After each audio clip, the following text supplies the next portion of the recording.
Dasturimizda xayriya sahifasi bir necha yillardan buyon suyak yemirish kasalligi bilan kurashib kelayotgan oila boquvchisi ayni kunlarda jarrohlik amaliyotiga muhtoj. Bir nafar farzandning dadasi hassa tayoqqa bog'lanib qolgan.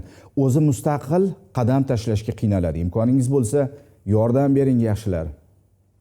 Xo'jayinim 8 yildan beri bextirif, ya'ni suyak yemirilish kasalligi bilan hastalangan. Hozirda xo'jayinimning holati kundan-kunga og'irlashib bormoqda.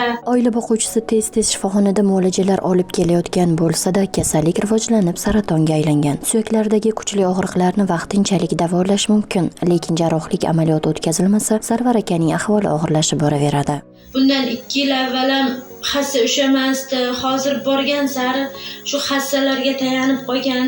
Sarvar akaning jarrohlik amaliyotiga 45 million so'm miqdorida mablag' zarur bo'ladi, lekin oila boquvchisi ishlashga imkon topolmagani uchun ham pullarni yig'ishning imkoni yo'q. Shifokorlar esa amaliyotni imkon qadar tezroq o'tkazish kerakligini aytgan. Motor G'ulom Nazirova, Hojiakbar Bahodirov, Hudud informatsion dasturi uchun.